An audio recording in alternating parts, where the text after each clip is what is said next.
सन 1532 जनूबी अमेरिका के बुलंदों वाला पहाड़ों, खामोश दीवारों में एक ऐसा मंजर बनने वाला था जो तारीख का रुख हमेशा के लिए बदल देता। एक तरफ अजीम सल्तनत खड़ी थी, हजारों सिपाहियों के साथ, दौलत और ताकत के नशे में डूबी, और दूसरी तरफ सिर्फ 168 आदमी। लेकिन हैरानकुन बात यह थी कि आने वाले दिनों में जीत ताकत की नहीं बल्कि चालाकी और धोखे की होने वाली थी, और इन सब के पीछे था एक शख्स, फ्रांसिस पिज़ारो। 1478 में स्पेन के एक छोटे से शहर ट्रुखियो में पैदा होने वाला पिज़ारो किसी शाही खानदान से नहीं था, बल्कि वो एक गरीब और नाजायज बच्चा था जिसने ना तालीम मिली ना कोई सहारा। बचपन में वो सूअर चराता था और लोगों की नज़रों में इसकी कोई खास हैसियत नहीं थी, लेकिन इसके अंदर एक बेचैनी थी, एक आग थी जो इसे आम जिंदगी से बाहर निकाल के कुछ बड़ा करने पर मजबूर कर रही थी।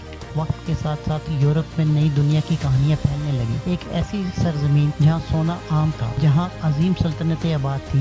ये वो लम्हा था जब पिज़ारो ने फैसला किया कि वो अपनी किस्मत बदलने के लिए समंदर पार जाएगा। खतरनाक सफर, भूख, प्यास और तूफानों का सामना करते हुए वो आखिरकार जनूबी अमेरिका पहुंचा, जहां इसके सामने एक अजीम सल्तनत का जिक्र आया, इनका एम्पायर। ये सल्तनत अपनी दौलत, नज़्म ज़ब्त और ताकत के लिए मशहूर थी, और इस वक्त का इसका हुक्मरान एक ताकतवर बादशाह आताहुल्पा, जिसके पास हजारों जंगजू थे और जिसकी हुकूमत एक वसी इलाके पर फैली हुई थी। लेकिन पिज़ारो ने जो मंसूबा बनाया वो किसी आम जंग का मंसूबा नहीं था। 1532 में जब वो इनका सल्तनत में दाखिल हुआ तो इसके पास सिर्फ 168 सिपाही थे, लेकिन इनके पास जदीद हथियार थे, फुलादी तलवारें, मजबूत जरें, बंदूकें जिन्हें आर्केबूज कहा जाता था, तोपें, और ये सबसे अहम घोड़े। ये सब चीजें इनका लोगों के लिए नई और खौफनाक थीं, क्योंकि उन्होंने पहले कभी ऐसा मंजर नहीं देखा था। दूसरी तरफ इनका फौज ज्यादातर रवायती हथियारों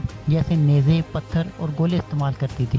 पिज़ारो जानता था कि वो खुली जंग में कभी नहीं जीत सकता, इसलिए इसने एक खतरनाक चाल चली। इसने आताहुल्पा को एक मुलाकात के लिए बुलाया। मुकाम था कीजामार्का। आताहुल्पा को लगा ये एक दोस्ताना मुलाकात है, इसलिए वो बगैर हथियारों के हजारों मुहाफिजों के साथ वहां पहुंचा। लेकिन जैसे ही वो मैदान में दाखिल हुआ, अचानक हर तरफ से हमला हो गया। तोपों की गरज, बंदूकों की आवाज, घोड़ों की दौड़। इनका फौज इस अचानक हमले से घबरा गई, क्योंकि उन्होंने पहले कभी ऐसा हमला नहीं देखा था। इसी अफरा तफरी में आताहुल्पा को गिरफ्तार कर लिया गया। ये लम्हा वो था जब एक अजीम सल्तनत की किस्मत बदल गई। कैद होने के बाद आताहुल्पा ने अपनी आज़ादी के बदले एक हैरानकुन पेशकश की। इसने कहा कि वो एक पूरा कमरा सोने से भर देगा और 2 कमरे चांदी से, और इसने वाकई ऐसा किया। इनका सल्तनत के खजाने लाए गए, सोना और चांदी जमा किया गया और वो कमरा भर दिया गया। लेकिन पिज़ारो का मकसद सिर्फ दौलत नहीं था बल्कि इक़्तिदार था। इसने वादा तोड़ दिया। 1533 में आताहुल्पा को कत्ल कर दिया गया। बादशाह की मौत के बाद इनका सल्तनत कमजोर हो गई, अंदरूनी इख्तिलाफात बढ़ गए और पिज़ारो मौका का फायदा उठाते हुए दारुल हुकूमत तस्को पर कब्जा कर लिया। यूं एक अजीम सल्तनत जो सदियों से कायम थी, चंद सालों में खत्म हो गई। पिज़ारो अब एक फातेह बन चुका था। इसने 1535 में एक नया शहर बसाया, लीमा, जो आज भी पीरो का दारुल हुकूमत है, और वो दौलतमंद, ताकतवर और एक नए खित्ते का हुक्मरान बन चुका था। लेकिन ताकत हमेशा दुश्मन पैदा करती है। इसने अपने साथी और इसके खिलाफ हो गए।